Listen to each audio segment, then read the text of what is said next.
بسم اللہ الرحمن الرحیم۔ السلام علیکم ناظرین کرام، آج کل پاکستان میں ترک ڈرامہ ارطغرل کو بہت شوق سے دیکھا جا رہا ہے۔ اس ڈرامے میں اسلامی روایات، سنت پر عمل اور انصاف کو دکھایا گیا ہے۔ اس ڈرامے کا دنیا کی 80 سے زائد زبانوں میں ترجمہ کیا گیا ہے۔ یہ ڈرامہ دنیا کی سب سے بڑی showbiz web site Netflix پر اس وقت ٹاپ ٹرینڈ بنا ہوا ہے۔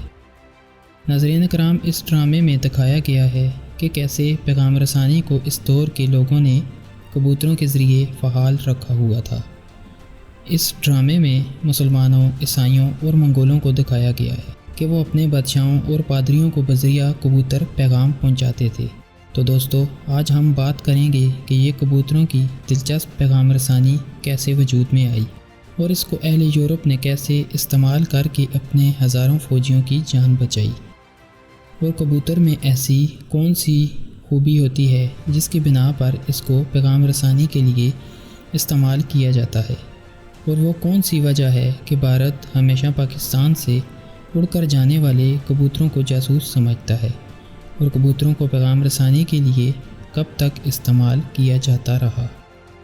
دوستو، آپ سن رہے ہیں انفوازم چینل۔ اگر آپ نے ابھی تک ہمارا چینل سبسکرائب نہیں کیا تو چینل کو سبسکرائب ضرور کریں تاکہ اس طرح کی انفارمیٹیو ویڈیوز آپ تک پہنچ سکیں۔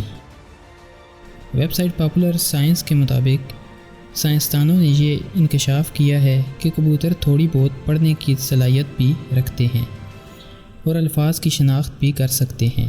PNAS میں شائع ہونے والی اس تحقیقاتی رپورٹ کے مطابق اگر کبوتروں کو مرحلہ وار تربیت دی جائے، وہ انسانی بچے کی طرح الفاظ کی شناخت سیکھ سکتے ہیں اور انہیں پڑھ سکتے ہیں۔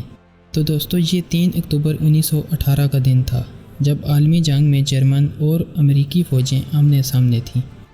اس دوران اچانک امریکی فوج کے ایک دستے نے غلط فہمی میں اپنے ہی ساتھیوں پر فائرنگ شروع کر دی۔ اس غلط فہمی کی وجہ یہ تھی کہ فائرنگ کرنے والے دستے کو اپنے ساتھیوں کی طرف سے جو پیغام بھیجا گیا تھا وہ پہنچا ہی نہیں۔ امریکی دستے جس پر فائرنگ ہو رہی تھی، ان کو اپنی موت صاف نظر آنے لگی۔ ان کے پاس صرف ایک ہی بچنے کا طریقہ تھا، اور وہ تھا پیغام، اور پیغام بھیجنے کے لیے ان کے پاس صرف ایک کبوتر تھا۔ جب اس پرندے کو چھوڑا گیا تو اس کے پنجوں کے ساتھ دستے کے لیے پیغام باندھا گیا۔ پیغام میں لکھا تھا کہ ہم فلاں جگہ پر موجود ہیں، ہمارا توپ خانہ ہم پر ہی فائرنگ کر رہا ہے، خدا کے لیے اسے روکا جائے۔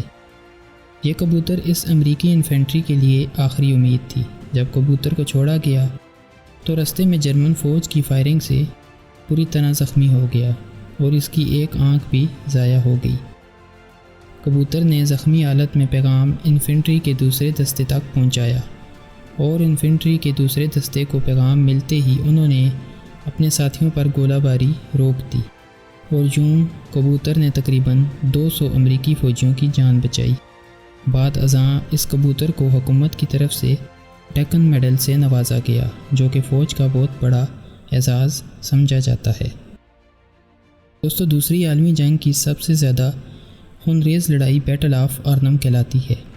ایکسپلوڈنگ اینیملز نامی کتاب کے مصنف کہتے ہیں کہ جب جرمن فوج نے آرنم کے محاذ پر برطانوی فوج کو گھیرے میں لیا تو اس کے تمام ریڈیو سیٹس کام کرنا چھوڑ گئے تھے، اور ان کے پاس اپنے ساتھیوں کو پیغام بھیجنے کے لیے صرف ایک ہی ذریعہ کبوتر تھا۔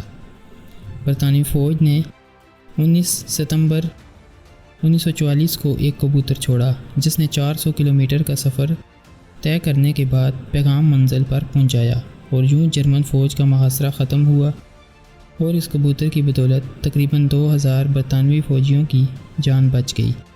اس کبوتر کو بھی فرانسیسی حکومت نے ڈیکن میڈل سے نوازا۔ یہ ان لاکھوں کبوتروں میں سے 2 تھے جنہیں پہلی اور دوسری عالمی جنگوں میں مختلف ملکوں کی فوج نے پیغام رسانی کے لیے استعمال کیا۔ کبوتروں کو پالنے اور ان کو بطور پیغام رساں استعمال کرنے کا رواج تقریباً 3000 سال پرانا ہے۔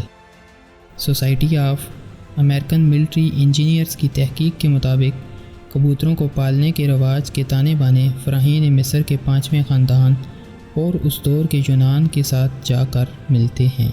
اس تحقیق کے مطابق کبوتروں کا بطور پیغام رساں استعمال سلیمان بادشاہ نے 1010 قبل مسیح میں کیا تھا۔ اس دور میں پرندوں کو تربیت دینے کا رواج اہل فارس سے یہاں منتقل ہوا۔ اس کے بعد کبوتروں کو پیغام رسانی کے لیے استعمال کرنے کا باقاعدہ نظام بغداد میں اس وقت کے سلطان نے 1150 قبل مسیح میں قائم کیا، جو تقریباً 1258 تک منگولوں کے بغداد پر قبضے تک قائم رہا۔ ایک اور تحقیق کے مطابق 12ویں صدی میں چنگیز خان نے کبوتروں کو پیغام رسانی کے لیے استعمال کیا۔ اس طرح یہ رواج ایشیا اور یورپ میں عام ہو گیا۔ فرانسیسی انقلاب کے دوران بھی کبوتروں کو پیغام رسانی کے لیے استعمال کیا جاتا رہا۔ کبوتروں کے پہنچائے ہوئے پیغامات فرانس اور بیلجیم کے اخبارات میں چھپ جاتے تھے۔ کبوتروں کو دور دراز علاقوں تک پیغام پہنچانے کے لیے استعمال کا رواج تقریباً 1844 تک بہت زیادہ عام تھا، لیکن اسی سال ٹیلی گرام ایجاد ہونے کے بعد اس کا استعمال کم ہوتا چلا گیا۔ البتہ فوجوں میں اس کا استعمال ضرور جاری رہا۔ کبوتروں کو پیغام رسانی کے لیے استعمال کا رواج بھارت میں بھی پایا جاتا تھا، اور 2002 تک بھارت میں ایک کبوتر کوریئر سروس چلتی رہی۔ ایک رپورٹ کے مطابق بھارت میں 50 سال سے جاری اس سروس میں تقریباً 800 کبوتر کام کر رہے تھے۔ رپورٹ کے مطابق بھارت کو یہ کبوتر دوسری عالمی جنگ میں برطانوی حکومت نے دیے تھے۔ دوستو، آج بھی بھارتی فوج کے دماغ میں کبوتروں کو جاسوسی کے لیے استعمال کیے جانے کا تصور موجود ہے۔ بھارتی فوج نے کئی بار پاکستان پر کبوتروں کے ذریعے جاسوسی کرنے کا الزام لگایا ہے۔ امریکی تحقیقی ادارے کی ایک تحقیق میں یہ جاننے کی کوشش کی گئی ہے کہ پرندے جن میں کبوتر سرفہرست ہیں کس طرح اپنا رستہ تلاش کرتے ہیں۔ اس تحقیق کے مطابق سائنسدانوں نے یہ پتہ لگایا کہ کبوتر سمیت چند دیگر پرندوں کی چونچ پر مقناطیسی طاقت رکھنے والا ایک چھوٹا سا نقطہ ہوتا ہے، جو کبوتروں کو رستہ معلوم کرنے اور واپس اپنے گھونسلے میں آنے میں مدد کرتا ہے۔ چند دیگر تحقیقی مقالوں میں یہ بھی لکھا گیا ہے کہ کچھ پرندوں کی آنکھوں میں مخصوص خلیے پائے جاتے ہیں، جن کی مدد سے وہ اپنا رستہ تلاش کرتے ہیں۔ دوستو، یہ تھیں کبوتروں کی پیغام رسانی کے متعلق چند اہم معلومات۔ اگر آپ کو ویڈیو پسند آئی ہو تو لائک ضرور کریں۔ شکریہ۔